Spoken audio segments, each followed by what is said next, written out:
Dimanche 1er février 2026 Arène Nationale Albourakh Events fas yéene indi le combat des guerriers Amaner le lion de Rufisque mooy jàkkaarloo ak Talfa des Parcelles Assainies combat spécial bu nar a neex Fils de Balla war a jàkkaarloo ak Caatu Yoff Zambala war ci daje ak Ndiaga Dolé Tyson 2 moo fay jàkkaarloo ak Tony Junior ordinateur war a bëre ak Diaw 2 Mbeng Mboor di fa daje ak Big Diop Siteu bu anti moo fay jàkkaarloo ak Maguette Seck Ndiaga Thiam war a jëflante ak général bu Fass John Kara mooy bëre ak Ñagas wi Thiacho war a daje ak Boucher numéro 2 ci wàllu sponsor Albourakh Events mi ngi ànd ak 1xBet Distingo Port autonome de Dakar Lonase Serico Delia Teflecha Jador ak dibiteri Uba journée boobu nag retransmission par pay-per-view lay doon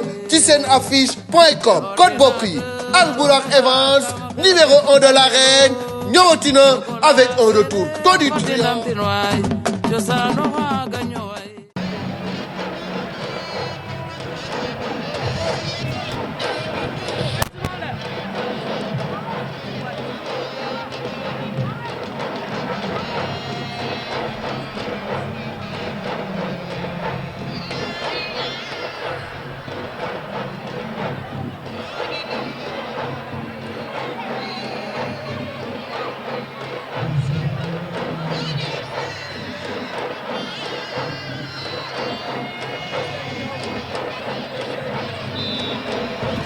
Arbitre bi sifflé waat na deuxième round bi Bébé Dywane Junior Fils de Mo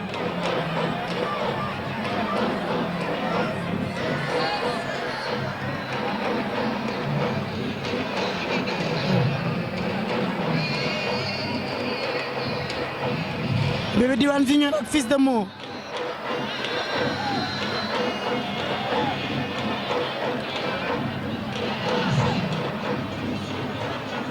Bébé Dywane Junior ak Fils de Mo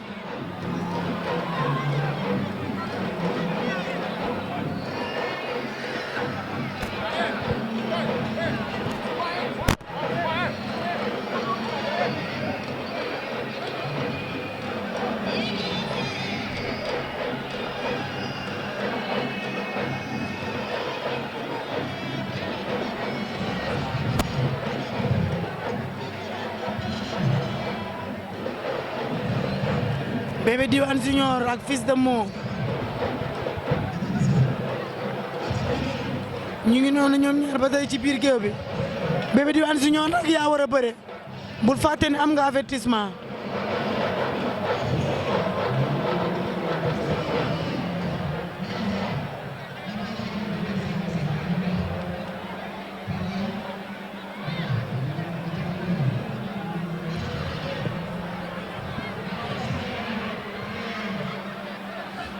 Bébé Dywane Junior ak Fils de Mo jàpp na de Fils de Mo ma ngay jekki-jekkal Bébé Dywane ak Fils de Mo ma ngay wër ngemb Bébé Dywane ak Fils de Mo ñu ngi noonu ñoom ñaari xale yaa ngay bëre Bébé Dywane ak Fils de Mo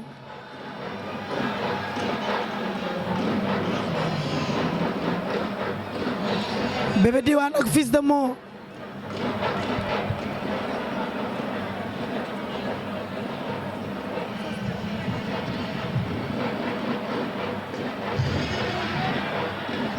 Bébé Dywane ak Fils de Mo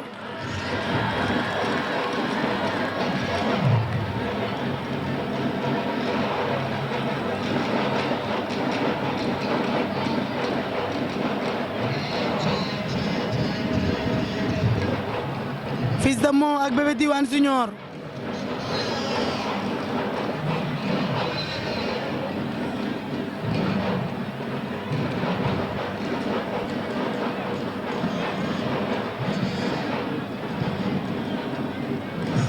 Fils de Mo ak Bébé Dywane Junior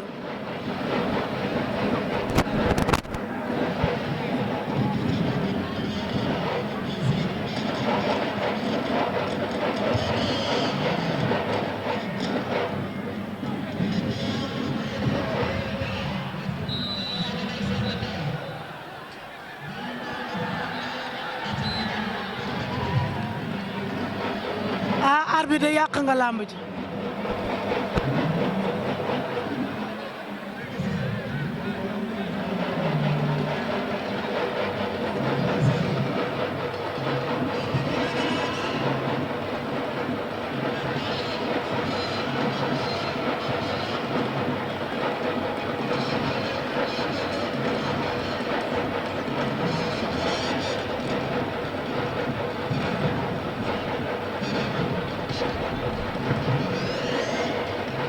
Fils de Mo ak Bébé Dywane Junior ba tey ñu ngi noonu ñoom ñaar.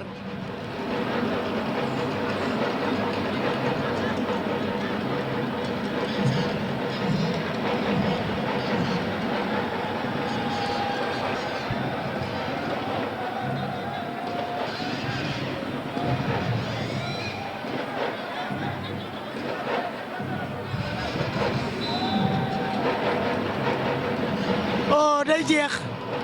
day jeex day jeex.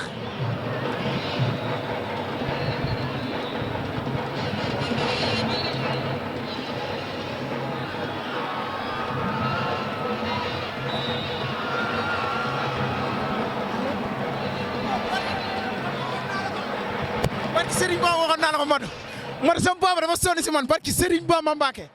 barki Seydina Mohamed man lamb ji dañ ma see jàppale mënu ma woon ko ñàkk Modou barki Seydina Mohamed Modou barki Seydina Mohamed sam booy dañ ma jàppale kango yi maa leen di sant bu baax barki Serigne Ba ma Mbacke Modou maa ngi sant kango yi Modou ñëpp maa leen di sant barki Serigne Ba ma Mbacke man dof laa soo jéggee damay ubbi sa baay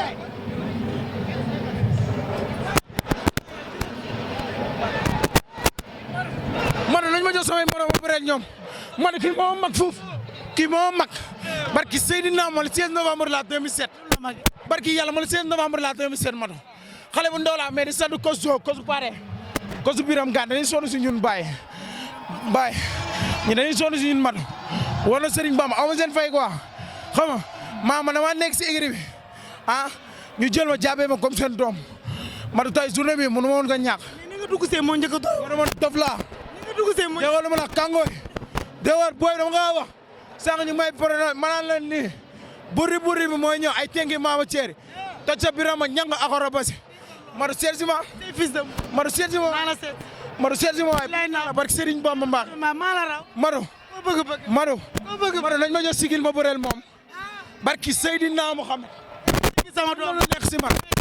madu nañ ma jox sigil ma bëreel moom barke Serigne Bamba nañ di sant sama papa sama yaay maa ngay sant di sant ñëpp barki Seydina Mohamed di sant Fana dafa jàpp si lamb ji barki Seydina Mohamed doomam a ngi ne si kaw tribune bi barki Serigne Bamba Mbacke dañoo sonn si lamb ji man tey su ma ñëwoon daana barki Seydina Mohamed damay teg sama ngem barki Seydina Mohamed man dof laa wéru ma Fana barki Seydina Mohamed ko su xam na lu ma koy wax non kii fu la billahi may dañ lay féliciter rek di la encourager te xale yi dañ la bëgg te ñaan bi ñuy def ci yow day la wax amin toujours rek dañuy nekk écurie ba billahi naan dañuy bëgg a daan pour ñëw jàkkaarloo ak yow wax ak yow billahi kon ca kaw ca kanam rek yow lu baax waaj bis bi tamit waaw ñoo ngi waaj bu baax a baax ñoo ngi koy waaj bu baax mbër yëpp a ngi koy waaj bu ñu wàccee di nga xam ne arène nationale ñu doon tuddee drapeau yëpp dañuy toog xaar le 9 paate bu ñëwee ak délégation ak ñi mu war a àndal ak waa bés ko sow jàmm gën si Kaab Mbaaw Jali Birama Thior écurie Mbaye Gueye comprend école lit Mbaye Gueye bu ñëwee dar paate fii da yéen bu yeboo seen kii yi ngeen puus ko fii caméra yi fii ñu gën ko puus nii ndax paate dina jël fii yëpp waaw maa ngi lay bëggee bu baax kontaan si yow bu baax